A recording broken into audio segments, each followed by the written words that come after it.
il y a un point aussi qui est très important auquel on ne pense pas souvent, c'est que la valeur de la biodiversité n'était pas reconnue jusqu'à un passé récent. La biodiversité, ça coûtait pas cher, on l'avait, voilà. On s'est rendu compte qu'avec sa disparition, eh bien, elle prend de la valeur et que cette valeur devient de plus en plus importante, d'où l'importance qu'on y porte.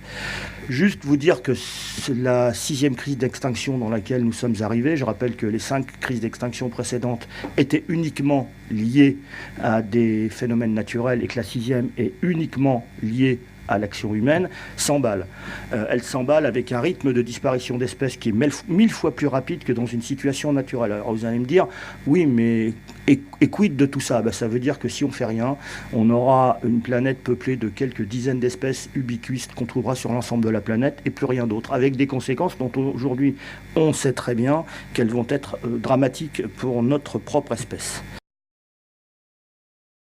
Nous avons la conviction, et qu'elle est partagée par un certain nombre de scientifiques, que nous ne pourrons pas enrayer cette perte de biodiversité sans regagner, sans restaurer. Et si on protège uniquement que ce qui reste actuellement à haute valeur environnementale, ça ne suffira pas.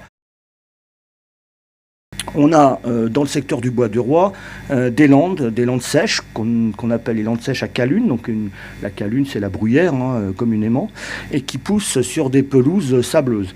Donc ça, c'est un habitat qui est inscrit à l'annexe de la directive Habitat Faune-Flore, et nous sommes chargés donc par les autorités publiques d'évaluer l'état de conservation de ces pelouses à l'échelle nationale. Donc on avait là un territoire d'expérimentation extrêmement intéressant, puisque, comme l'a rappelé M. Devasier, ça fait maintenant plus d'une dizaine d'années que des travaux sont menés pour étudier ces landes, les restaurer et voir leur trajectoire écologique. Et puis, on a une thématique qui est extrêmement importante et qui est très présente dans le bois du Roi, c'est la thématique des continuités écologiques. Ça ne sert à rien de préserver des espaces isolés si ils ne sont pas mis en continuité, puisqu'il est très important que les propagules puissent se déplacer, qu'elles soient à haute capacité de déplacement, comme par exemple des mammifères ou des oiseaux, ou au contraire, pour des invertébrés qui vont peut-être mettre 1 an pour faire 100 mètres.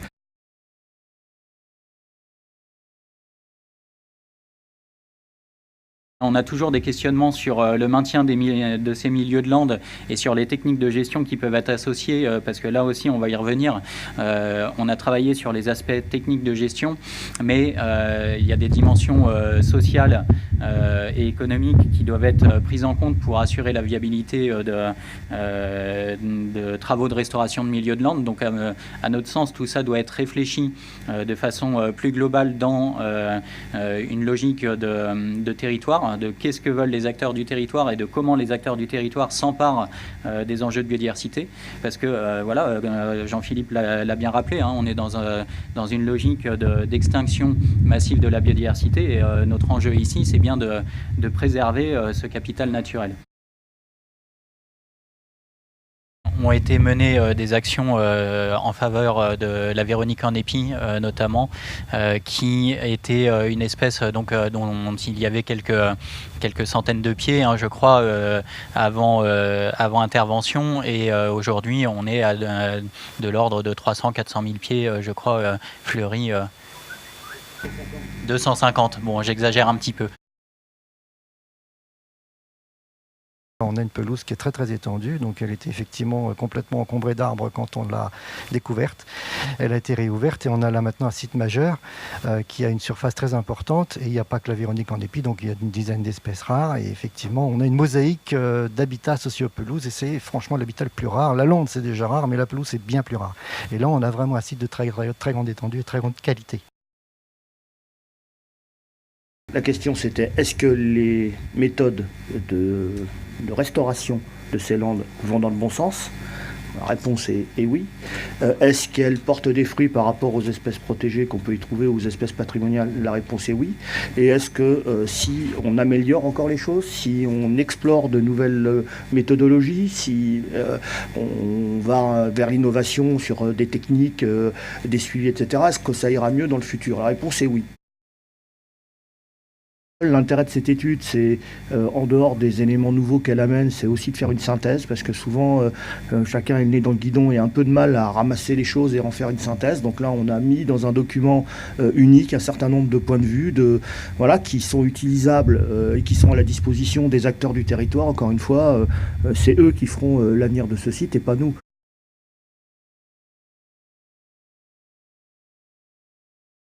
J'ai moi-même toujours été à la recherche de mesures qui sont les mesures environnementales, d'accompagnement du développement économique. C'est-à-dire que le développement économique par lui-même tout seul, et on l'a je crois suffisamment dit, et M. Siblet l'a illustré au début de son propos, il est non raisonné, il est destructeur.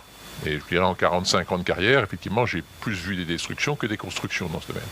Maintenant, la deuxième chose, ce qui fait que dans ce projet, on a un chapitre biodiversité exceptionnel, c'est la rencontre d'un homme et d'une équipe.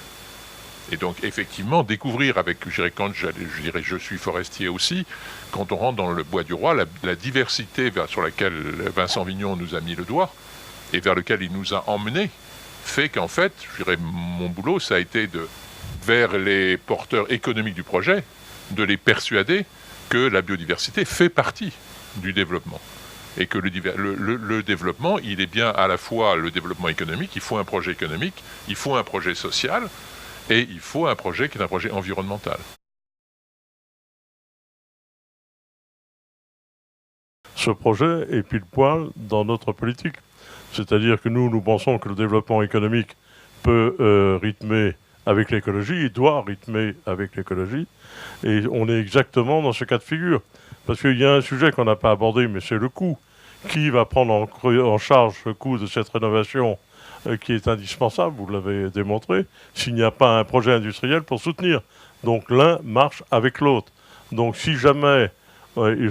Dasgracias le sait très bien, l'argent régional, parce que nous finançons fortement le Conseil des espaces naturels, on a des budgets qui sont de plus en plus étroits, donc il faut que les industriels, porteurs des projets, mettent justement à contribution pour sauvegarder cet environnement qui est fortement fracturé, fortement menacé, surtout dans le sud de l'Oise.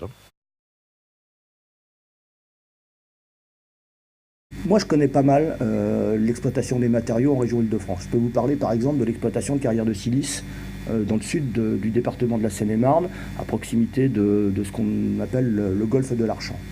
Il y a tout un site d'exploitation de silice de très haute qualité, avec un taux de fer extrêmement faible, qui fait que c'est des matériaux qui sont valorisés dans l'industrie verrière de haute qualité pour faire des objectifs de caméras, etc. Les caméras qui sont allées sur la Lune la première fois ont été fabriquées à partir de ce sable, et du matériel, par exemple, pour des moules de fonderie pour des pièces de précision. Bon.